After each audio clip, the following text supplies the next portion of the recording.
Hello, I'm Rachel Barebaum, the author of Atomic Anna, and I am so excited to be here today to welcome you to the very first episode of Check This Out at the Howe Library. That's right. Check these books out. We are a brand new series sponsored by the Howe Library Corporation. Thank you. Huge thank you. And I am here to bring you books and authors that I think you need to be reading and talking about. My first guest is the unbelievable Jonathan Escoffery. Hello, Jonathan. Welcome. Hello. Very happy to be here. Thank you for having me. Amazing. So this is your debut, If I Survive You.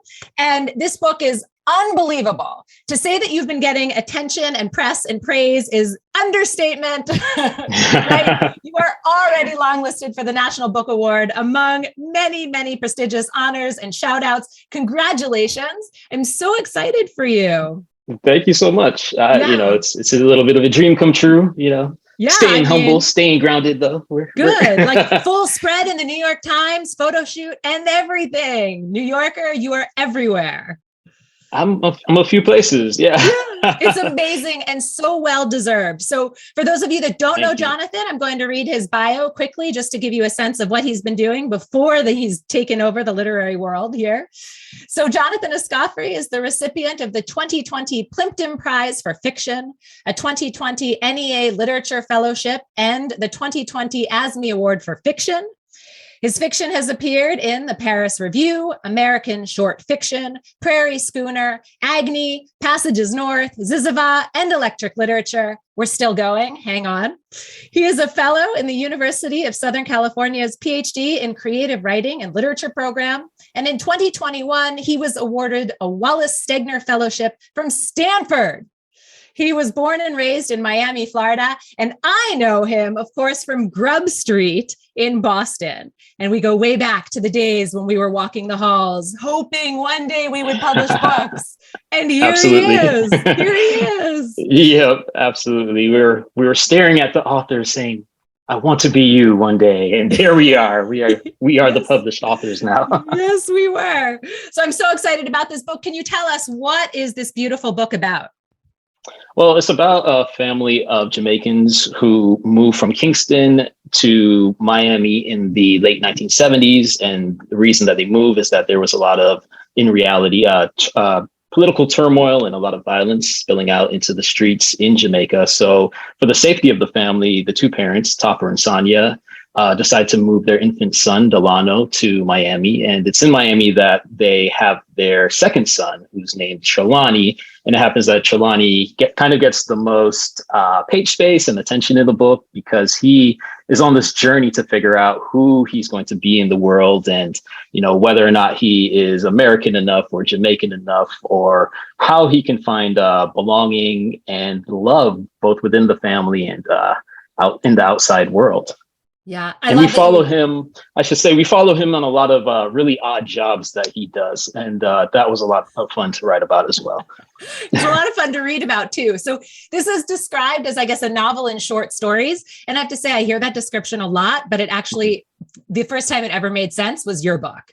It wasn't like you were actually just trying to string together random stories. This is actually, right, short stories, but sort of scenes from a family is more how I read the book.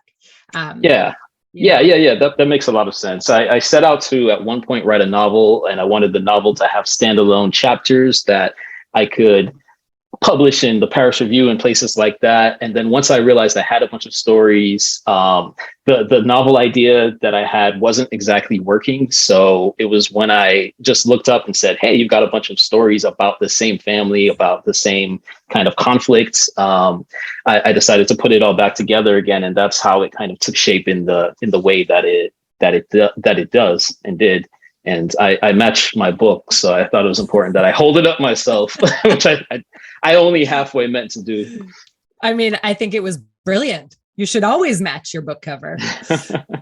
So I was wondering if you could turn to the opening page and just read that very first paragraph for us so we could hear your voice. You start with, "It begins." It begins with, "What are you?" Hollered from the perimeter of your front yard when you're 9, younger probably. You'll be asked again throughout junior high and high school, then out in the world, in strip clubs, in food courts, over the phone and at various menial jobs. The askers are expectant. They demand immediate gratification. Their question lifts you slightly off your pre-adolescent toes, tilting you, not just because you don't understand it, but because even if you did understand this question, you wouldn't yet have an answer. Thank you. I loved this opening. I thought this was unbelievable. This question, what are you? Right? Stuck with me through the whole book. Felt like that was the book. That was the theme. Can you talk about it? Yeah, it's a question that Trelawney is kind of assaulted with from the early age of 9, where people are having this response where they want to be able to put him in one box or another that might make them feel comfortable in their interactions with him, I think. At least that's how I've come to understand this kind of phenomenon. I'm calling in from Miami today, where I don't live, but I'm visiting my family. And growing up in Miami, it's a question I got asked a lot. And I might say, well, I was born in the US, so I guess what I am is American. And they would shake their heads and they'd say, no, stupid, like, where are your parents from? And I'd say, well, let me just alter this answer and say, well, I'm Jamaican. And they say, no, stupid, you don't sound Jamaican. You can't be Jamaican, or you don't look like the Jamaicans I imagine. And actually, you might look more like these people on this other island, a couple islands over from Jamaica. And so I wanted to, I'd never read about that experience, even though I'd had that experience growing up. And so I wanted to kind of explore that in the prose. Yeah. I mean, and that's exactly what your characters do, right? I mean, it is sort of a search for, sort of identity in its truest sense, right? In the book and that question, but it's a violent question in a way, it is. Right? To ask someone, it's aggressive in a way that maybe people don't understand. I think you talk about that in the book, right? Right. Yeah. I think people think that they're owed an answer, first of all. And then it goes beyond just that assumption that they can get the answer from you at any time and in any given context. And then they can simultaneously deny you whatever if you go so far as to answer the question, they can also deny you whatever your answer is. And so it's a confusing thing for Trelawney, and he searches out the answer thinking that he can be settled in one answer, hopefully, so he can be, in a sense, settled in his own body and in a sense find a kind of belonging or even safety at times, because it's a book about Miami, as much as it is about, this immigrant family. And Miami is a very multicultural place, and people often want to know how they're supposed to relate to you based on exactly what culture it is that you're taking part in. And for him, he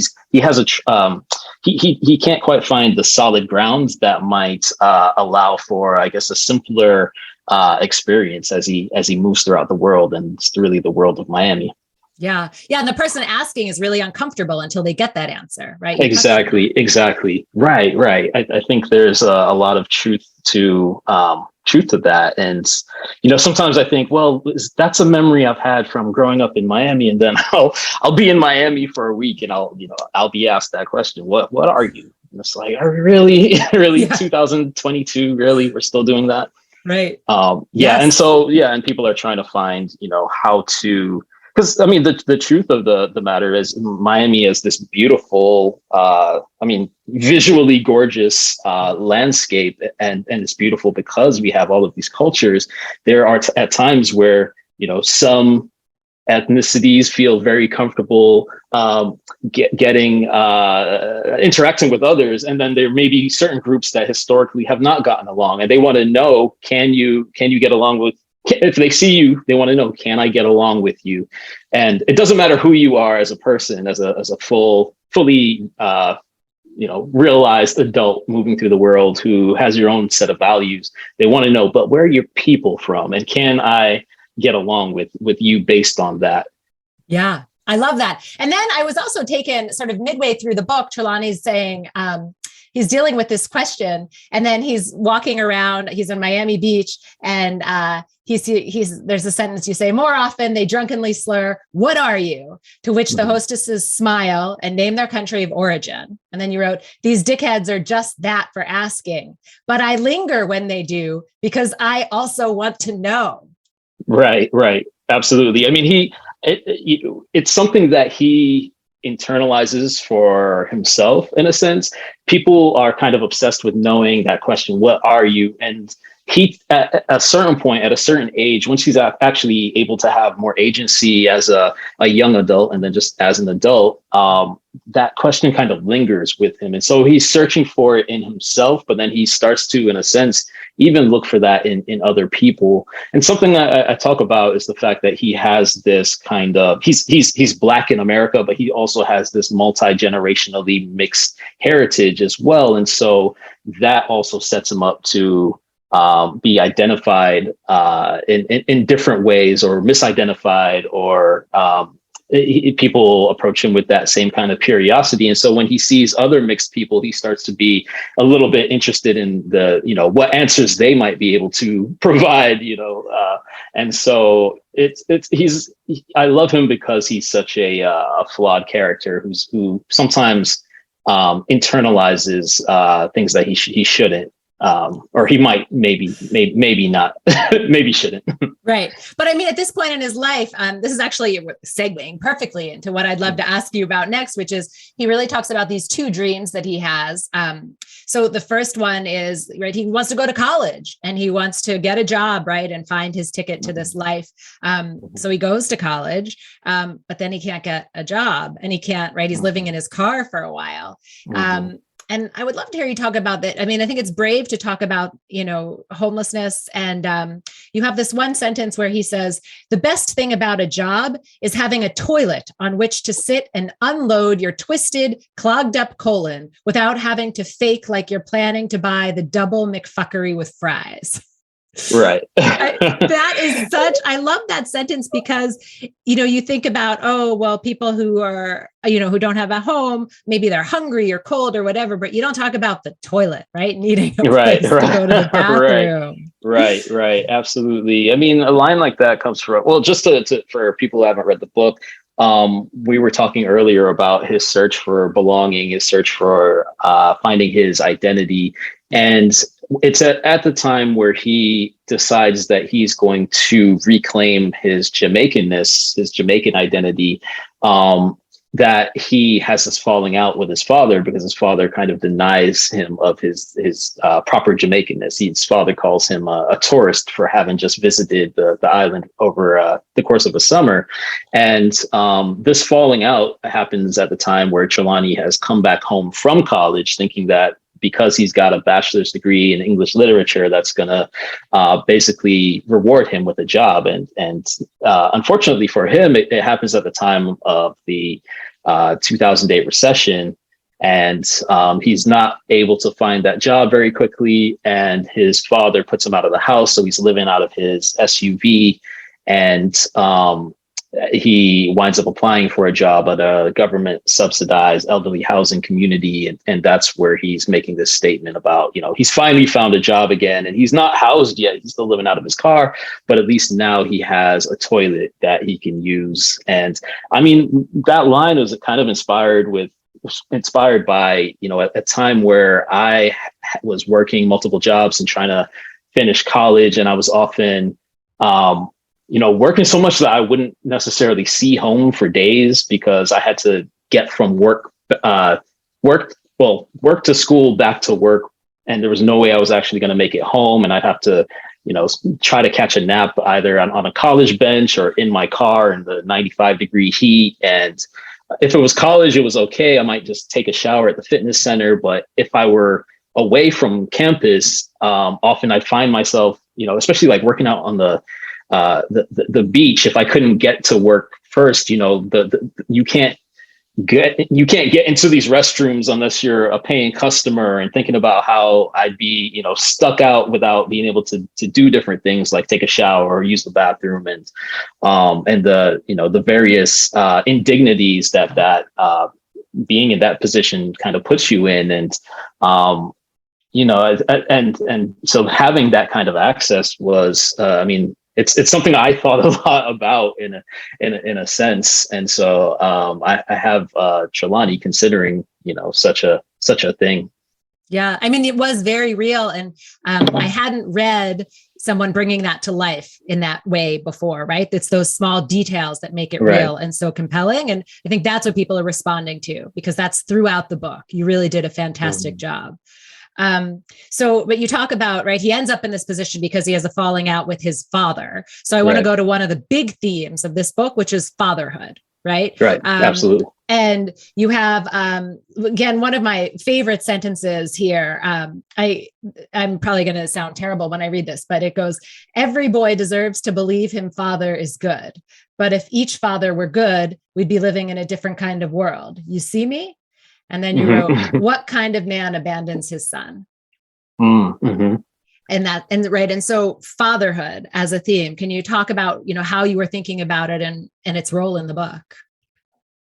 Yeah, I absolutely was thinking about fathers and the roles that they play in their children's lives, and different kinds of fathers. You have the fathers like that line that you just read is from a story called Splashdown, and that's featuring one of we've been talking about Trelawney, and this is Trelawney's cousin now, Cookie, who's dealing with the problems that he's having with his father. He was abandoned by his father from birth, more or less, and he meets him for the first time in the Florida Keys when the summer he turns 13. And so to me, there was that kind of scale of the father who abandons his child, and what's behind such a thing, and can you ever come back from such a betrayal?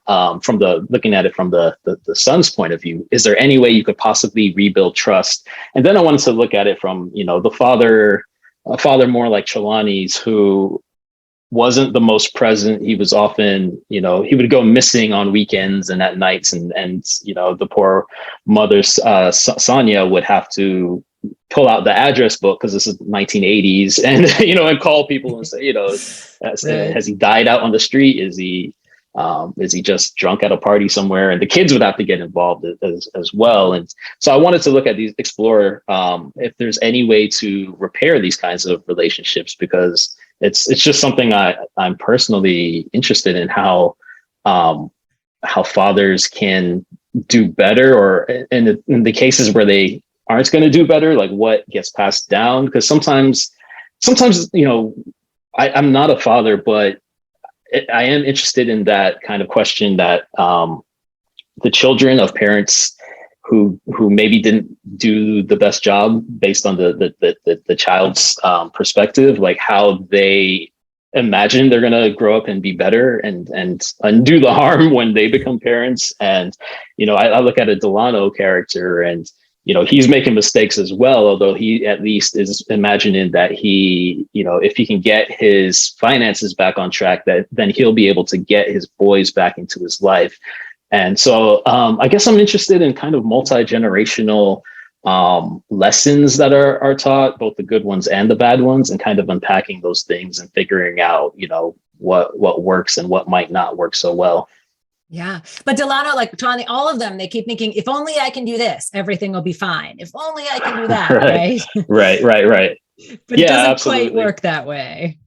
It never does. I mean, I think maybe this is my worldview coming out on the page, but I wanted the book to have this kind of balance between the things that we can control and the things that we can't. And I wanted my characters to have a lot of agency, but also show that they are, people often make like the hurricane analogy or metaphor, because there are literally a lot of hurricanes that are either they're aimed at Miami, or they're literally destroying Miami in this book. And these characters are at times they're trying to make the best decisions they can when, despite being in really bad situations that they didn't necessarily create for themselves. But what we also find with a character like Delano and Trelawney is that sometimes they're making decisions that are actually making their bigger set of circumstances actually much worse than they started out. And so, I wanted to make them human feeling. So I wanted them to also be flawed and have control of of the mistakes, own their mistakes in a sense. Yeah, I love it. So I want to talk about hurricanes, of course, but in a minute, because first I just want to give you a huge shout out, because I don't know if you guys that are listening realize that I gave him 2 sentences, right? And Jonathan pulled out the story, the characters, right? He knew exactly where I was in this book. And I think a lot of people make a mistake of thinking he, oh, it's an overnight success, this book, like boom, all of a sudden he's bestseller and, National Book Award nominee, all this. But I mean, you must have been through these pages, right? Like every author, 5,000 times each. Absolutely. Right? Absolutely. That you could, yeah. I was working on this book for years and years and years, and every time I'm on a panel with a novel, and I'm sorry, I'm not coming for the novelist, trust me, but sometimes there'll be a novelist who will say, a novel's different because with a story you just kind of write it and then you put it out and you forget about it, and as though you're just going to write a story in 2 weeks and then get it published a day later. And for me, I've worked on these stories for years and years. People were born during the writing of these stories. People have died during the writing of these stories. And so I spent a lot of time on this book, and it's been a long, long journey. Yeah, amazing and worth it. I think totally worth it. But Absolutely. Give you one sentence and you know where you are. That was unbelievable. Thank you. All right. So I do want to move to the hurricanes. I thought that one of you can tell I'm a fan of pulling out quotes and pieces of the book, right? Because I just love the writing so much. But one of my favorite descriptions that you wrote in here was about the hurricane and the aftermath of the hurricane. I'm sure you'll know where I am in the book as I read this to you. But you wrote, just to give our listeners, a sense of the beauty of the description and the language that you use here. What the archived pictures can't convey is that a decomposing palm tree, one that's been ripped from the earth and left in the road to die, smells as pitiful as a rotting human, or that even the inanimate innards of houses stink of loss, of soaked through death post-storm. And after a day or so, this rot stifled not just Cutler Ridge, but most of Miami. Yes. From pestilence. So can you talk about the theme of storms? Because of course we have 2 big ones in here. Yeah, growing up in Miami, I was talking to owner of a bookstore down here, Mitchell Kaplan, a few days ago, and it's if you were here in Miami during before 1992, you would have known about Hurricane Andrew and maybe lived through and experienced Hurricane Andrew. And it was such a devastating thing in the lives of people from Miami, especially people along the coast and in the, I'll say South Dade County. And it's this, at one point, Delano calls it the Christ event. It's the marker for before and after for residents of Miami. And I didn't think I could write about Miami without having mention of Hurricane Andrew and hurricanes in general, and how your life can be one thing one day, and then just depending on the storm that hits, one such as a category 4 or 5, it can change everything. It can destroy everything you have. And so that's what happens to this family. That's what happened to my family.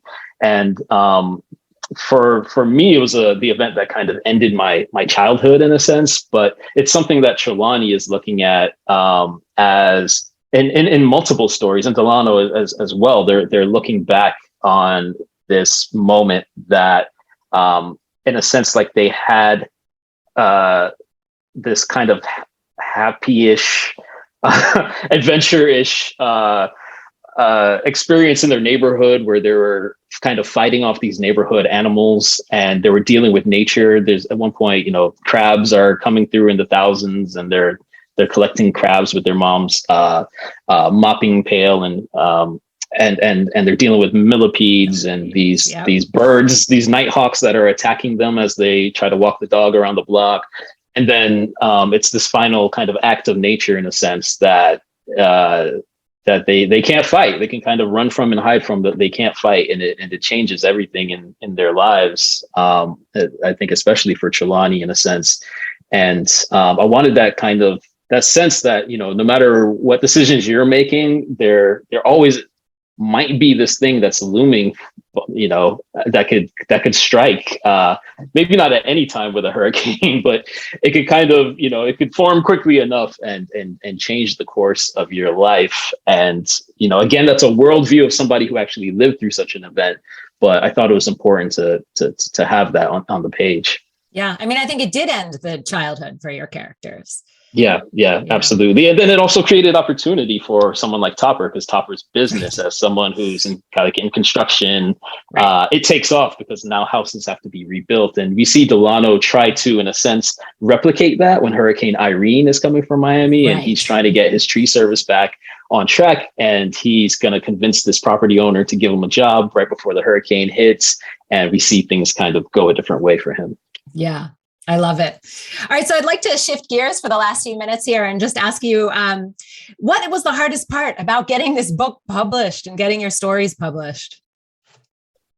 I got in my head a lot about that question of, is this going to be a novel? Is this going to be a story collection, linked stories, novel and stories? What are we going to call it? The thing that is a challenge, I think, when you're writing a book like this is, okay, I write the first story in flux, not necessarily in that order, but I have in flux. The second story now, what am I world building from scratch again? Am I assuming that somebody read Influx before they get to Under the Ackee Tree, the second story? And that was really mentally taxing. And I think I had to, in a sense, just write the best stories I could, put them together, and then go through and go through with my agent and go through with my editor at FSG and my editor at Fourth Estate, and and come to decisions in a sense. And people still might think, oh, well, that could have come out, or maybe you could have reminded us of this thing. But I think trying to solve that puzzle, it was kind of like a Rubik's Cube, because every time I put something in, something else had to shift or come out. Every time something came out, something had to go back in another place. And that was a really big challenge for me. Yeah. Well, it came out beautifully. It worked in the end. Thanks. And so my last question, listeners are often writers, aspiring writers. What kind of advice do you have for people who may be just starting out or who are well into their journey? I think, keep reading a lot. If you can, if you can read before. So writer's block, I find it happens the most for me when I'm facing a blank page. I like to write in the morning these days. So if I know in the morning there's a blank page that I have to be facing, that's a terrifying prospect. And so I like to do two things. If I read before bed, oftentimes I'm reminding myself, even in my dreams, that literature is important and that taking part in literature is important. And then I tend to wake up in a better space to go ahead and attack the page. Another thing I like to do is actually, because I'm always clipping things out of my stories, I don't delete them. I put them in another file on my computer. And sometimes there'll be, let's say, an interesting character who didn't quite make the cut for one story. I might go back and really re-explore that character in another story. And sometimes just that idea that, I'm taking something I already have and moving forward with that. It's easier to imagine doing that. I love that. Like, you don't know what kind of gems you still have in there, right? Exactly. What could come out. Right. So for people who love this book, which will probably be everyone who reads it, do you want to talk about what's coming next? Yeah, well, I'm working on a novel. It also is set in Miami. There are also Jamaican American characters in it. Good, we want more. Yeah. And so I think that's all I'll say for it right now. But I constantly write stories in my head and on my phone, and so I hope to be continuing to put some of those out as well. Right, like writing is not just when you're sitting down in front of your computer and typing. Exactly. Right? It's like any time you're doing something, you might get an idea or something. Exactly. I'm walking around bumping into things because I'm writing in my head. I love that. All right. Well, Jonathan, thank you so much for joining us here on the very first episode of Check This Out at the Howe Library. I absolutely love your book, If I Survive You. Good luck. I hope you win the National Book Award and everything else that you're up for. I absolutely think this is just a gorgeous, gorgeous collection. Everyone should read it. You should check it out of your local library or the Howe Library, or go buy it at your local bookstore. May you sell many, many copies. Coming up Thank next you. in this, you are welcome. Coming up next in this series on October 12th, we have Kelly Ford and her amazing book, Real Bad Things. Yes, this book was so good. It also just came out, so you can check that out at the Howe Library or buy a copy at your local bookstore. Listeners, we just want to thank the Howe Library Corporation one more time. I will see you again on October 12th. Jonathan, thank you. Big shout out to our producers today, Megan Coleman and Jared Jenish. They did an amazing job. Thank you to Ruby Simon, the library director.